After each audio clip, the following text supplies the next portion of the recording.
Esenlikler kardeşler. Esenlikler Oğuz ile. Hoş geldiniz. Şuun biz bir önemli temamız var. Kardeşlerimiz, yani Türkmenistan'ın Milli Halak Elçi Komitesi'nin kurucusu ve agzatı olan Berdan Muhammed ve Umedecan Bekcanova vardı. Bu adamların e, Türkmen iyiliğine, yani getirip bilen tedatı, yani halkın e, yaşap bilme şersinde getirip bilecek tedatı vardı. Gurrun edelim. Şuun ve şeyler akbar ýa-da ýene de açyk aňyrdan gaýtmaly bolýar da taryhda. E, Türkmen topraklaryna Arap basbalcılarynyň gelip, ondan soň Rus basbalcılarynyň gelip, Ruslaryň soň başda agaşyk geýip, soň Gyzyl eşige öwrülip, ýöne şonda da Türkmen topraklaryny sömürüp gelişler. Men diýjek bolýanym, Arap basbalcılarynyň başlap Ruslaryň basbalcylyk hereketinden goşandy bolup, Türkmen iliniň, ýani Türkmen halkynyň hukugy, ýani hukuk düşünjesi üýtgedi dağılan haklary kesilip geldi. Resmedene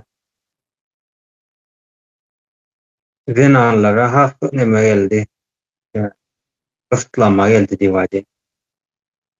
Elbette Sovet döwründe zenanları traktora da mindirdiler. Yol başçılık yerlerine de ettiler. Yani olan barысы, yani neme kenda. Görkezme esbab yaratıyor aday. Onun arkasında olsa bizim zenanlarımızı pakta ya da buğday meydanlarından çıkarmadılar. Bizden az uluraklar gurrun ver ya da olayım. Hatta çağlarına, çellem, bebeklerine doğanın son yine de meydanda akidip pakta yığdırtırlar. Şimdi pakta işinin ustadı olan Sapar iklimin asaplarını diklat görüyoruz. Berden azıcık öl bilenlenmeyi koşar olayım. Bu pakta yüren buğdayın Türkmen halkına näl ziyan etýärdi. Indi azıcık gözü açılýardy. Indi şu taýda indi Arap basbalcılaryň ene Sovet imperiýanyň diýýärdi. Diňe Türkmen topraklaryny ezip gelipdirler halklar. Şu taýda şöyle bir aýtgylar ýüze çykarypdyrlar. Bu adam bir akla bolan neme bar ekenda? Şöyle zat döretdirler. Akla bolan basky, bilime bolan baskyny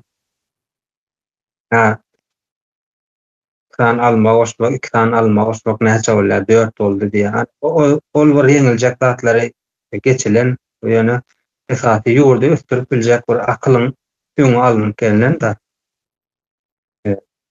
Köpürak kitap okan, bilimi öğrenen ýa bir zatlar döretjek bolan topragy üçin adamlaryň gaşyna çykyp aýana palturupdyr diýerler türkmençilikde. Şonuň ýaly kitap okan adamlara dälräpdir, akyl urupdyr. Dawa adra oka bolmasa akyl urur. Yani halky şu sözlere ýurupdyrlar da. Başta içimizde Araplardan başlap Sovet imperiýasyny, yani Rus imperiýasyny. Indi şunlarym ýanky halkyň şu ýurularyň ham biri bardyr, akla bolan, garşylyk bolan bir nimesi var, düşünjesi var. Olam özünden dören däldi, impoze edilen, yani zorlan öwredilen bir neme da düşünje. Akıllı adamlar ziyanlı bolýar, akıllı. Pulsuz adamlary ýigrenýärler, akıllı adamlar burnu ýokadýar. Yani bilimi bolan diýýär. Şonuň düşünjäni oturtdyrlar. Yani şu adam nähili ýöredýärler? Pat kontrolny media barda Türkmenistanda. Sosial medianın kontrol altında saklaýarlar. Döwlet mediasy tanalýanlar, bardyr, bir giden kanallar. neşriyat var, radio var. Olaňam hemmes kontrol altında. Şo taýda da näme sözleri beýnisine salýarlar, halkyň beýnisine salýarlar. Ine näme diýendirler? Okumasaňam pully bolup bolýar eken, baý bolup bolýar eken, pul gazanyp bolýar. Näme berýärler-de? Düşünje. Ondan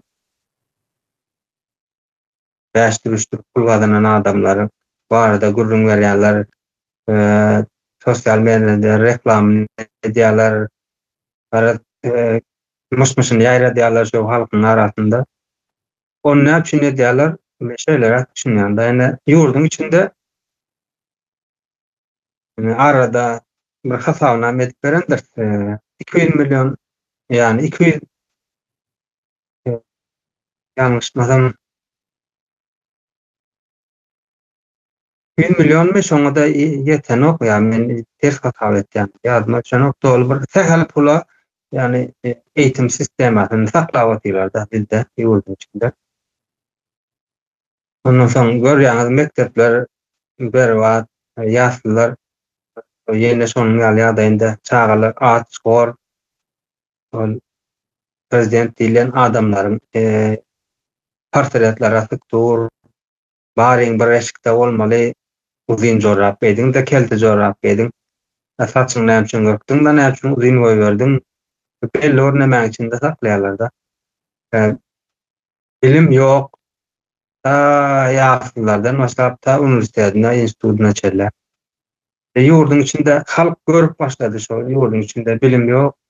Yurttaşyna çykyp bilim aljak niýeti, näme üçin biziň içinde baýt ýurdun içinde näme üçin bilim ýok. Şonuň ýaly soraglar ýüze çykyp başlady. Bularam KGB-niň eli bilen etýärler da. Yani merhamet diýip bir zat bar, soň el bilen edýärler. Yani şol bilimsizlik ýürüýte mektepler, şo ýaşlaryň universitetiň şo ýagdaýlar durmagyny kanunlaşdyrmak üçin halkyň bir altyap beýnisine näme oturtýarlar da. Yani şo bilim bolmasa bolmagyny geçsin, şo bilim bolmaýanda da men pullanyp bilýän, gazançy medip bilýän, şonuň ýaly nämäni berýärler da, näme düşünjäni. Yani bilimi diňe pul garşylygynda bir gapdan bilim diýip mektepde öwredilýän zatlary ýa öwredilmeýän bilimi diýip alan, şonu diňe pul garşylygynda aramlyk berýärler da. Ýogsa aslynda hakyky bilim bolanda ösen ýurtlar ýa ösüp barýan ýurtlara syň edeňizde büdjetiň aram bir näme 6-3% iň azyndan ýa-da 6-7% ýani göterümini öwretim ýani bilime ýatyrýarlar. Bu taýda ýaşlylaryň hem gülýal bolýar, iwiçkidäm içiniň gülýaly, yerlikli gowy ýemit berilýär. Mekteplerde ýene şonuň ýaly bilimli molumlar öwredýärler. Hüner alma nemesinde ýaşyna ýetende ýene de şonuň ýaly hüner seçip bilme mümkinçiligi bar. Universitetleriň özünde institutlar bar, universitetleriň ýani ýurdun gelişmesi üçin her türlü bir ylmy aktaryş işlerini alyp barýarlar. Bilim diýip ana şo zatlar aýtdym. Bizde bolsa bilimi diňe bilim näme getirip berýär? Bolmasa da men pulumy gazanyp bilýän diýär. Yani yurttaşyna çykdym, pul gazandym, ýa ýurdun içinde 2 san pomidor etdim, pul gazandym. Ene men mektepde gowam däl, men gowam okamadym, şonda da men günüm görüp bern diýip diýen ýaly manyny oturjak bolýarlar da halkyň.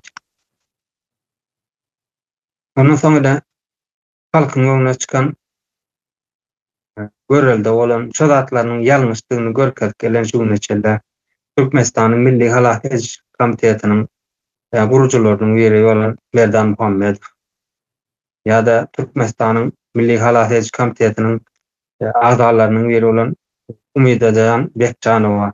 Ene şolar ýurtda hukugyň ýokdugyny aýdyp berdiler, konstitusiýaň nämedigini aýdyp berdiler halka. Merdan Muhammediň aýtganda bilim nireler getirip bilýär halka. ýurdy nähilerde de östürüp biler. Dünýä derejesinde çykarmana mümkinçilik boljagyny, ýani önümçilik türkmeniň bir akylsyz adam däldigini bilim alsa, özüniň kimliginiň boljagyny, dünýäde özüniň adyny dörejeğini, bir mertebetiniň dikeljegini görkezip gelen näme şuňa ýol görkezip gelen Merdan Muhammed. Indi şol adamlary geçen ýyl şu günler Merdan Muhammedowy aldaw ýol bilen Türkmenistana alyp gitdiler. Türkmenistan resmileri bu arada hiç açıklamada bilinmediler şu mesele. Yine de yakında Umida kardeşimiz yine şonun ýalyadaydı. Türkmenistan ekstradiste ya da alıp kaçma diýýärler. Mesela çok hukukun aslında. Hälem çok hukuk dowam edip dur. Näme üçin Türkmenistan'da bir döwlet guruluşlary bar bolsa Türkmenistanyň ösüp barýar. Asuda atman diýen näme diýär döwlet halk üçin diýen bir nemeler bar. Şonuň ýalyada bolanda näme üçin şol adamlary halka görelde bolýan adamlar näme üçin ýygnaýarlar? Näme üçin ogurlaýarlar? Näme üçin halkyň öňünden aýrýarlar? Şu hakda kardeşlerle şu fikirlerimizi alıştyk. Yurttaşlarymyz bilen bizle diňleýän adamlar bilen düşüncelerimizi paylaştyk. Ve bizi dinleyen yurttaşlarımız aşağıda yazılışta öz nemelerini, komentlerini ya düşüncelerini yaptılar. Hazırlıkça Muhammed kardeşe söz vereyim, buyurun. Kardeş. Sağ ol Merdan. Şu yerde yani şu halkın üstünde hemen şoňalyrak diýip pikir edýän hem diňe pikir edemek şoňalyrak şeýlerek diýene ben göz ýetirdim şeýlerek diýýüm hasap edýän şonu halkın üstünde oýnalýan oýunlary aýdyp geçdiňde bunun näme üçin edýärler diňe bir ýa-ni halk garyp balsyn ösmesin hani bir dünýäden ýa galsyn şu Türkmenistanyň halky, Türkmen jemgyýeti umuman dünýäden ýa galsyn, has bir pes derejede ýaşasyn diňe bir o maksat bilen emedilen okby. Şo ýagdaýda ýaşalmasyny isleýänliginiň bir sebebi bar da, olam näme? Taýda bir jenaýatkär terror topar bar, hökümete ýelap oturan. Bular şo wagtyň özünde bir diňe bir jenaýatçy toparam däldim. Bular bir orsun nemeleri de hyzmatkarlary. Yani bu zatlaryň düýbi şol Kremlden gelýär da. Kremlin buyruğu bilen ýöreýän bir topar bar. Şo toparyň edip beren oýunlary da bu taýda maksat halk ösmesin, halk ösüşden galsın.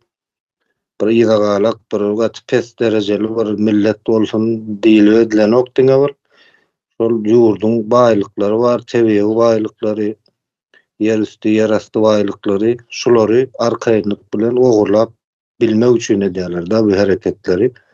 Bu hereketem şeýle alanymyzda 100 ýyldan bäri dowam edip gelýär da, munyň taryhy ýa-ni başlamady, gaty ilerden dowam edýär. Yani bizim iň bir ýakyn bilýän taryhymyz Gaýgy Atabaýew döwründäki bolan bir wakalar bir azajyk o taýdydam gatyr uly bilgimiz ýok. Azajyk bilgi bilen şunu neme diýerler, şo taýlarda kim halkyň bähbidine bir hereket etjek bolsa, yani kim bir ýurdun ösüşi üçin, halkyň ösüşi üçin, halkyň bir has gowy şertlerde ýaşamak üçin kim arada edýän bolsa şu geçen 100 ýyllyk taryhdan bäri şu kim arada edýän bolsa şolar ýok edilip gelýär da. Bizim Türkmen jemgyýetinde biz öz halkymyzyň ýagdaýyny gurrun edýänimiz üçin türkmen jemgyýetinde diýip aýdýar. Bu aslynda şuňaly terror rejimleriň dünýäniň ähli ýerinde de edýän işleri bir-birine meňzeşir aslynda. Indi şu günüm şol ine öňkü Türkmenistany SSR dagandan soň her ýurt aýry bolandan soň şol Sapar Klimov Harmara Söýünüň şu edýän işlerine döwründe şolary hem maşgalalarına hem özlerine gaty uly bir ýetki berildi, gaty uly bir ziýan berildi. Bunun ýeketek sebäbi bular öz ogurlyklaryny, edýän ogurlyklaryny etmesine pähkel berdiler. Beýaşullarymyz. Indi ýene bir döwür bäri gelse, şu günümizde de öz halkynyň ösüşini, öz halkynyň öz baýlyklaryna eýe bolmasyny, toprak iň bir gymmatly bir baýlyk, öz topragyna eýe bolmasy üçin halkyň aň düşünjesini östürmäne, halky gözüni açmana diýip aýtsam bolýar da, gözüni açmana ömrüni bagş eden şu ildeşlerimiz, kärdeşlerimiz Merdan Muhammedow, Umida hanım. Şolara mene şolaryň öňüni almak üçin şolaryň edýän hereketlerine pähkel berip şolary nähil diýip aýtsam bir şolarym ýok etmek üçin şuňaly edilýän zatlar hereket bu eýen bir has göze görünüp duran bir ýagdaý da näme üçin Merdan kardeşimizem, Umida kardeşimizem şu wagtda şenli bir halkyň bähbidinden başga hiç zat aýtmadylar ekrana çykyp. Näme aýtdylar? Jemgyýetiň ösüşini näde östürmeli jemgyýeti, näde topragymyza eýe bolmaly, näde ýurdumyzy ýankyal bir ogurlardan saplamaly. Aýdýanatlar diňe halkyň bähbidine da şu güneşenli. Bir çykyp aýdy bilmez, şu ýerde halkyň garşysyna şöyle bir zat aýtdylar, ýa bir jemgyýetiň ziýanyna bir şeýle gurrun etdiler diýip hiç kim aýdy bilmez. Demek näme diýmek ýa görünüp durda şoň üçin biz mundan beýlegem şol halkyň bähbidi üçin diýip çykyş edýän kardeşlerimizi ýa bular öz gatyr uly howpyň öňünde hiç ýeli bir gorky nemesini görkezmän gaýtym jemgyýete köpçüligi hem görüldi bolýarlar. Yani şolar ýaly Merdan ýaly Umida hanym ýaly ildeşlerimiz aslında has köpölmeli. Bu görüldi. Öň başçylar diýip aýdy bilýär. Mene gaty neme diýen hem goldaýan hem nähilek diýsem bir şolardan görüldi ýan öz adyma. Häzirki şolar Merdan. Onda näme bolýar Muhammed kardeş? Türkmenistanyň Milli Halatlar Komitetiniň agzasy we gurucularynyň Merdan Muhammedow we Umidajan Bekjanowa halkyň bähbidine ýani çykyş edýän oda düşündiriş işlerini geçýän we şeýle halky ýaşaga dogry bolar, yerlikli bolar diýip aýtýan bolsa, diýmek bu iki adamy şahsy halkdan uzaklaştırmana isleyen adamların şu halka ziyanı var. Şöyle oluyor da yani. Şöyle netice çıkar. Halka ziyanı barlığı katı açığı aydın. Şoğur vaatın özünde de şol yankı yanan bir ağzak geçtim. Hälem yeni de bir şunu qaytadan aydayın. Şol yerde edilýän ýankyly ogurluklar, o taýda esasy düýp maksat ogurluk da ýankyly tebii baýlyklar, ýerasty, ýerüstü baýlyklar, toprak eýesi. Ýani şular aslynda bir jemgyýetiň, bir halkyň eýeçiliginde bolmaly. Asl eýesi bunun halk. Häzirki oturan bir ýurdun ýa hökümetiň, döwletiň başyna ýelap oturan bir terör, jenayetkar, topar bolmaly, halk bolmaly bu zatlaryň eýesi. Şolara täsir berýär bular. Merdan Medajan Bekçan we Merdan Muhammedow bular edýän hereketleri ogurlara täsir berýär. Yani jenayetkar topara ogur topara täsir berýän üçin şunýaly nemeler hereketler edilýär bulara garşy. Dogry.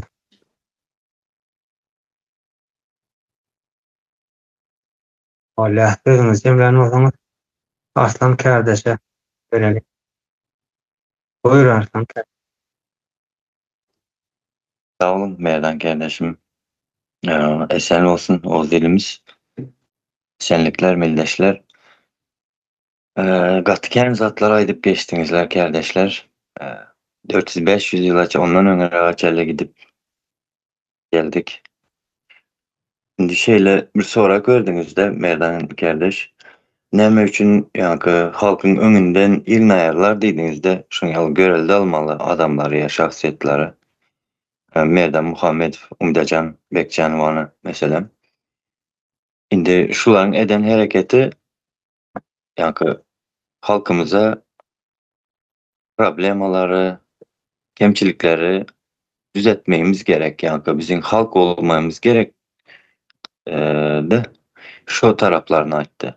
Indi seyredin. Gatken zatlar ayttılar kardeşlerimiz. Eden işler, hareketleri gatken sağ olsun hem yurtumuz için, halkımız için etti.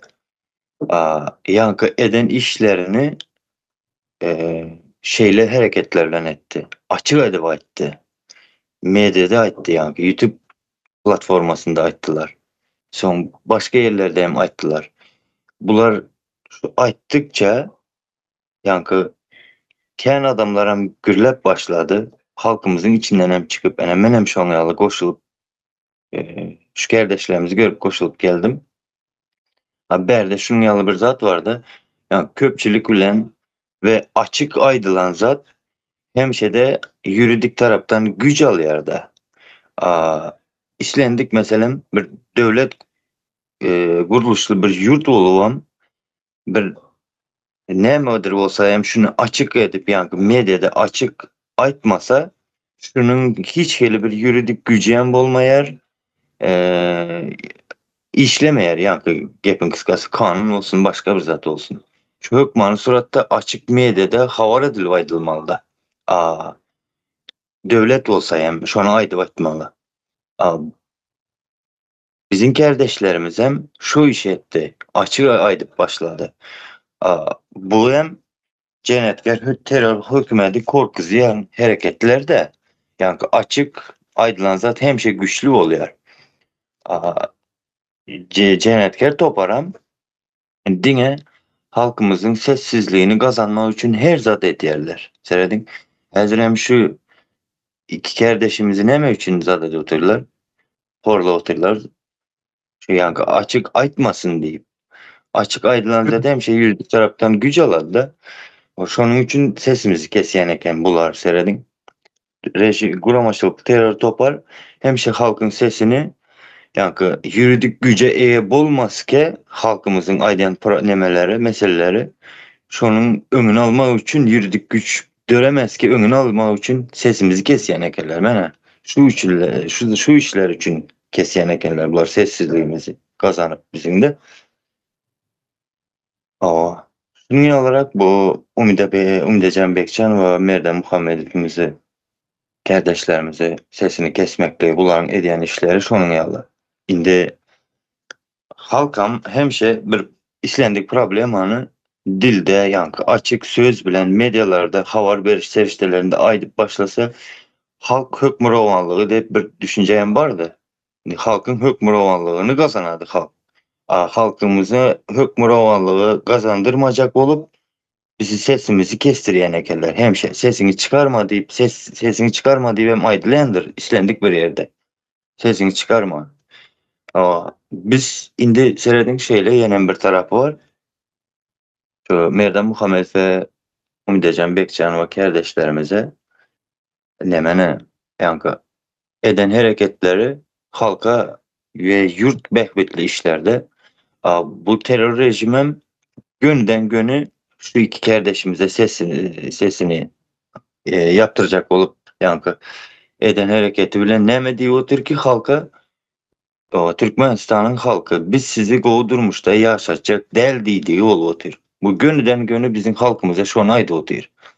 O nem için beydi aydı oturun sebep bular neme bir sözü var buların devlet adam içindir deyip bize hem bu sarayet diyerler. Şotayda hem go oturup düşünüp görse ildeşlerimiz yüzümüze aydıp duran eken de şotayda hem devlet adam içindir deyip biz size halk yani halk biz size rayet deyip oturuyoruz. Düşüneniz yok mu? Devlet hem adam içindir deyip duran deyip imajlarına çeberiptirler de. Ama şunun yağlı yerlerinde yani bizim sessizliğimizi kazanmak için her yolu bilen her zatlar ediptirler de kendi bir yerine koyup aydıp bilen yok. Ercelikçe açacaklarmışlardan ibaret. Sağ olun söz vereniz için. Yok, doğru aytdyňyz. Erdem Muhammedow we Umirjan Bekjanowa ýurduma bolsun, ýurda edilen ýurdum çynyňam düzgün şeýle düzgünler girilende, ýani hukuk döwlete gurulanda, bilime, akla değer verilende, ýani Türkmenistan häzirki ýagdaýyndan ýani ösüşe, ýani geliş menemesi, her kimin işde bolmasy, güýçli tarbiýesi bolmasynyň, ýani öňümçilik etmeniň, ýurtdaş dünýä bilen müdafaat etmesi, şol zatlary getirmek üçin aýdan bolsalar demek o zatlar islemeýän terör topar bar o taýda. Ýani halkyň gelişimini islemeýän, ýani Muhammed kardeş aýdyp geçdi, ýani Kreml'in oturdan adamlary ýani ýönekäý halkyň dilinde aýdanda ogluk etýärler diýip aýdýar. Bular diňe newt gary oglulamak bilen däl, ýani milli baýlyklary bilen de diňe demografiýanyň boldular, boz gidip barýarlar. Halk ona gidip barýar. Halkyň erkek taraby meýdanda onuň hyzmatynda Türkiýe bolar, Russiýa bolar, Koreýa, Iran, Afrika bolsun. Ýani halkyň zenan taraby ýene de şonuň ýaly onuň hyzmatyny edip mertebesini depkiledip kimleriň gepini çekip çağalaryny ýetim goýup 10 ýyllap, 15-20 ýyllap çağalaryny görmän ýören zenanlar bar. Çağalar tananok, ogly öýlenýär, durmuşa çykýar. Arada bağ kesilýär. Sen kim? Tanamok. Atasyny, dädesini ýa ejesini, nänesini tanamandylar. Şol atlaňam ýani şol atlaňam öňüň aljak bolup bir orta çykan öz nähili diýmedin janyny ortaga goýan halkyma bolsun diýip diýmek halk bu zatlara nähili diýmedin akly ýetirmeli, degerini bermeli. Yol görkezýän adamlaryna, ýani dogry yol görkezýän adamlaryna degerini bilmän başarmaly mı kardeşim? Muhammed kardeş buyur.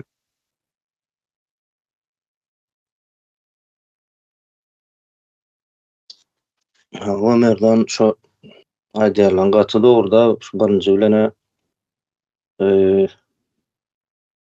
halkam ýöne bir şeýle tomaşaçy bolmaly däl. Indi halk diýilende umumy halkyň üstüne ýüklenýän jogapkarçylyk diýen hasap etsek gaty dogry bolmaz-da ýöne birinji oşur ýanky birinji öňde durýan duyarlı vatandaş diýip bir söz bar da türklerde. Ýanky şu zatlara düşünýän diýip alaly bir gapdalynda ýa bir gapdalynda şu zatlara biperway garamayan vatandaşlaryň gatnaşmagynda bu meseleler çözülýär. Hemme jemgyýetde de halkyň doğrulugyna ýankyratly meselelere düşünüp doğrulugyna şu zatlary goldamasy ýa-da diňe bir hani mesele bilem däl-de mesele Merdan Muhammedow däl, Umyda Hanymam däl, mesele geljek nesiller. Şu bagda çelli şu häle aýdyp geçişmeli şu 100 ýylyň dowamında şuňal bir hereketler bolup geçipdir. Kişirek möçberdi. Ýöne häzir biz çäze döwrüň ösen teknologiýanyň mümkinçiliklerini peýdalanyp has köp ýerlere sesimizi ýetirip bilýäs, pikirlerimizi, düşünjelerimizi ýetirip bilýäs. Bu diýmek näme diýmek? Şol jemgyýetiň içinde, halkyň içinde has bir düşünüp biläjek bir gatlagy bu zatlara nemetmeli da sessiz almaly däl, tomaşaçy bolmaly däl. Bunyň ýurduň düzelmegi şu zatlara bagly. Birinji bilen.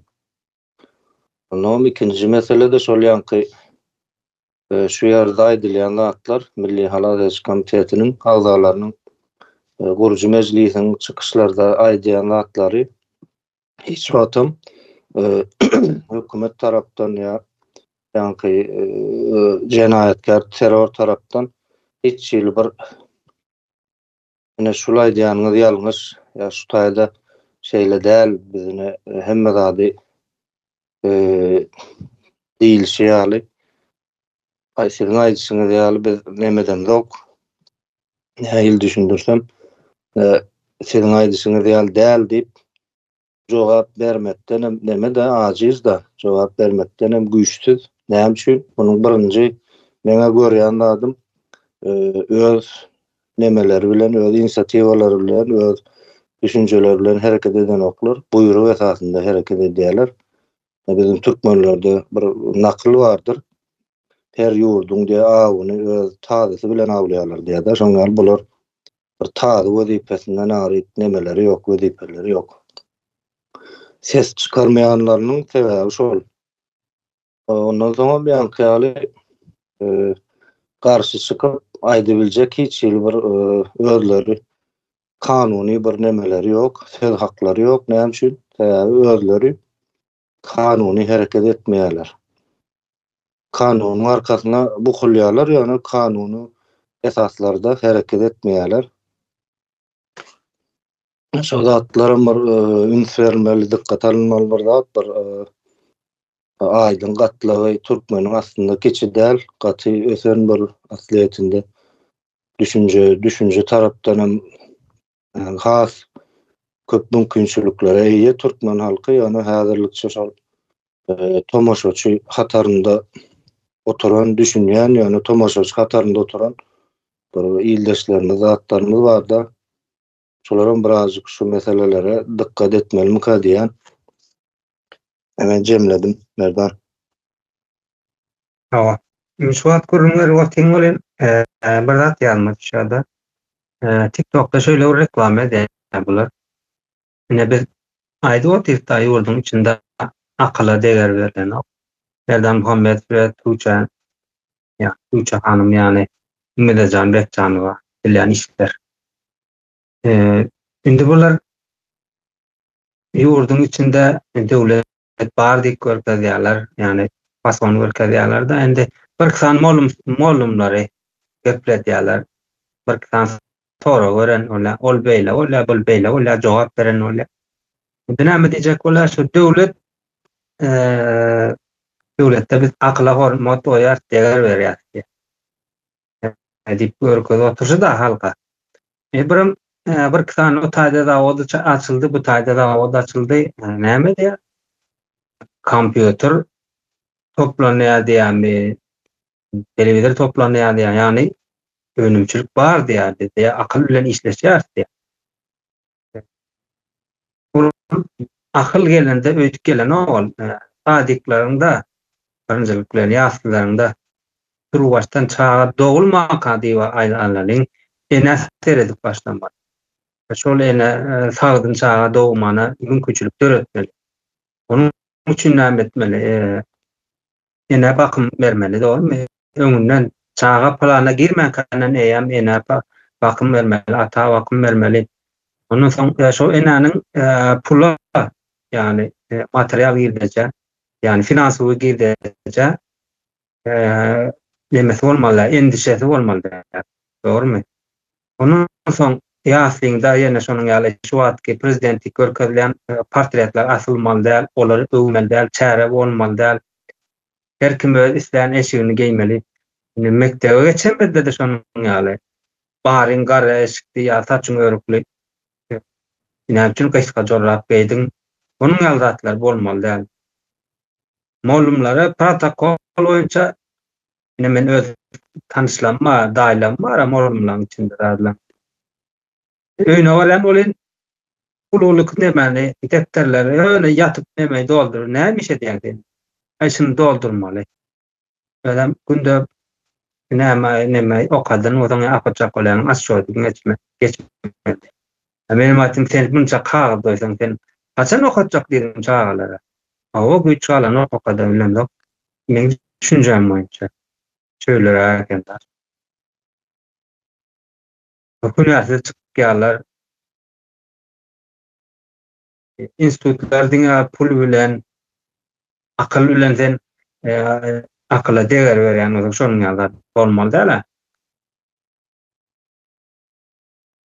Onu ana düzedik bar ya, ine ýaş prezident, ine aýal doganam geldi ýanyna.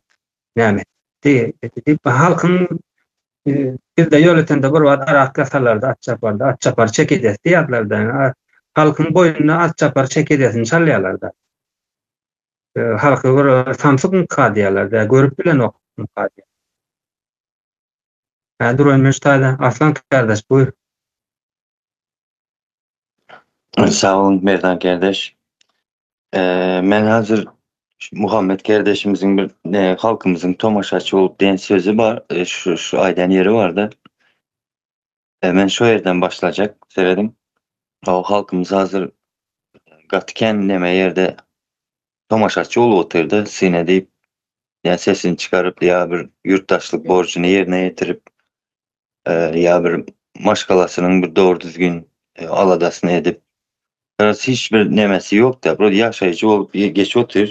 Indi yankı tomaşaçı bolmanın sebebini yankı şeyle yerlerde görýände öňem şu yurdun aladasını eden yankı Merdan Muhammed, Umdecan Bekcan we ýaly kardeşlerimiz ýaly bir topar yurdun aladasını eden şahsiýetleri bu ogry diýip o pulu oğurlapdyr ýene bir zat egaras kän şunuň ýaly bir atan ýarlyklarynyň üstülen halkymyzy inandyryp gelipdirler-de. Menem şolaryň meselem ýaş wagtym inanartym. Telewizorda aýdylan zat dogry habar diýip düşünetdim de. Serede otursan o telewizor bizi manipüle edip hakykatdan uzaklaştırıp oturan eken-de. Asıl çözmeli meseleden uzaklaştırıp ünsümüzü başka yere garadyp oturan eken-de o telewizor. Şonuň ýaly aldawlara inandyk diýjek bolýanda, ya inanypdyr halkymız. Bir ýarty düşüneni bolandyr elbette şo döwürlerem. Ama olaram sessiz oturan üçin otel bizim halkymyza häzir tomaşaçy bolup yankı yurt meselesinde de o da yapdyrdy häzir. Yurt meselemiz elimizden gidiyor. Öňümizden geçipdir. Şonda da sessiz tomaşaçy bolup oturlar. Asıl sebebi şo yankı yurdun aladasını eden adamlar erwet edip görkezipdirler-de. Şonuň ýaly ýerlerinde görýän sebebini men şulara goşun dedim sana. Hatta yakın tarihte Sovyet bir nemes vardı. Ne biyologa diýip bir ilim vardır. Şol näme diýär? Senin ýeşegiň nähilläde iyi içinde ya da ekinlerden ene bağ olsun. Son bahçe ekinleri, bağ ekinleri, son hayvan nemenin yiyecek nemelerin, önümlerin hayvanları süt diydi, et diydi. şolar ýagdaýlar nähili ýagdaýda ýetişdirende sana saglykly bolýar, nähili ýagdaýda ýetişdirende sana saglyksız bolýar. Ya soğuk nähili ýagdaýda bolmaly, nähili howadan nemetmelisin, dem almaly. Yani biyologiýa bir aýrylmasy adamyň ýanynda durda. Ýaşaýyşyň nemesi diýip bir parçalarynyň biri. Ne şonu öwrenýän ýa-da şu hakynda şu alymlary nähili ýagdaýda görkezýärler. Bir çötürüp bir ýemşirilip duran gözi äänekli taşlar bulaşyp üst başy ýykan imran bir iýdegsiz adam hukmynda görkezýär şu alymy. Şonuň ýagdaýda görkezýän kiçikliginden halky şu akla bolan nemeni gymmaty ýitirýärler da ýani akylly adamlaryň üstünden halk gülerýär ýagdaýa getirýärler da. Bu planly edilen iş, ýani guramaçylykla edilen iş Sowet döwründe de onam aýlanyp totalitar rejimden Türkmenistanam aýrylyk aýdan soň awtoritar rejime geçdi da. Şu taýda da şonuň ýaly nemede Afrikaň bir ýurdunda bir diktator, ýyllar boýy diktator bolan adam alymlar ýa-da şolam etini ýa-da öz ýurdundaky alymlar matematik bir adamy getirip toýup etini ýedirýärler. Näme üçin? Şoň etini ise matematik boljak üçin. Bir kimik birini öz ýurdundan tutup getirýär, oň etini ýedirýärler. Kimikadan, himiýadan näme boljak üçin.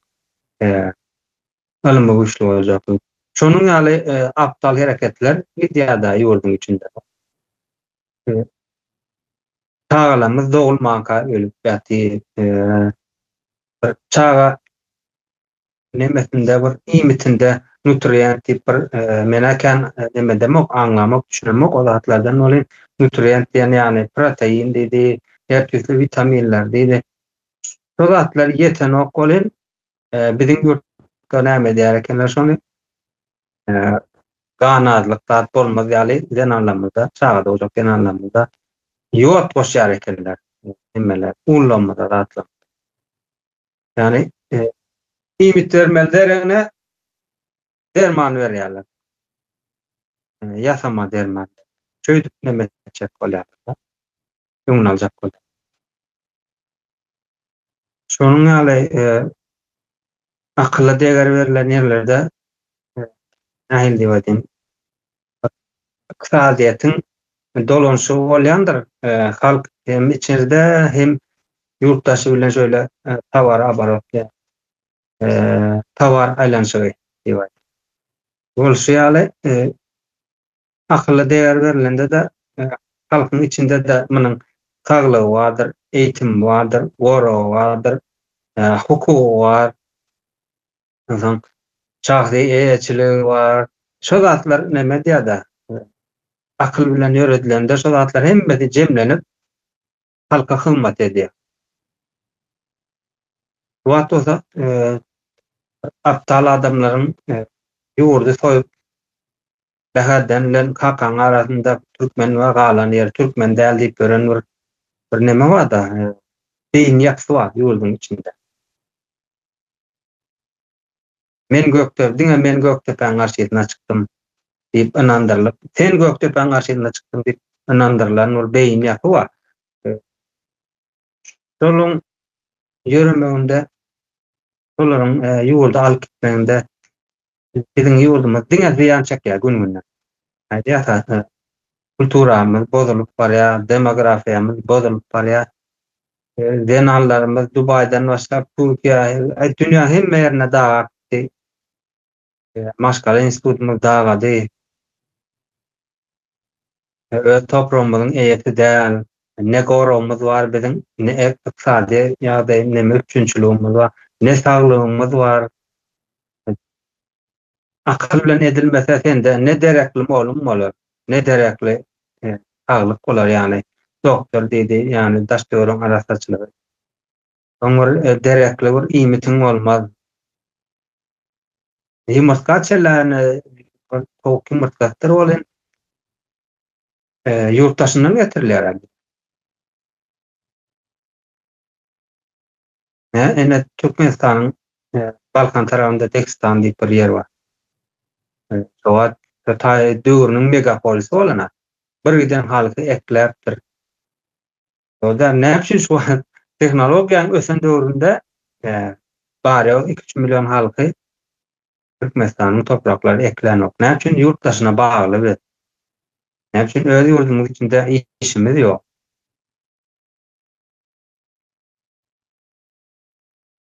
Demek akyl gelmeli, ýurduň başyna akyl gelmeli. Aptallar gelmeli. Aslan kardeş buyur. Bizzat koşup geçinde Merdan kardeş şu akıllı ervet edip göğü kesip gelipdirler hemşede. Yani aptalları ya marginallar yani bolsa go adam edip göğü kesip gelipdirler de. Yani häzirem şonun ýaly bir yerleri bar bizim cemiyetimiziň arasında. Ya şu sözlere inanan adamlaram şonu aýdyp berler inanan ildeşlerimiz şu sözü.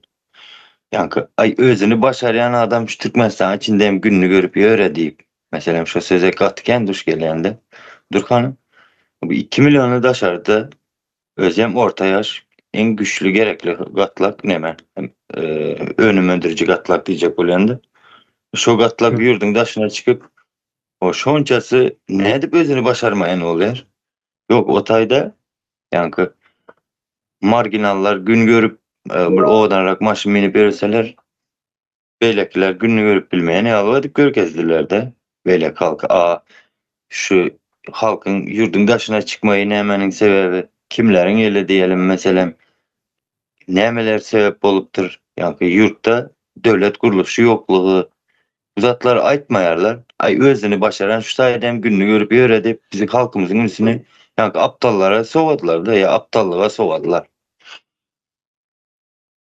Şunu koşayım dedim. Sağ olun. Kardeşler wagtymyz ama bir nima boldy ýaly. Demesen şaýda tamamlap bersen boljak. Görüňüzde.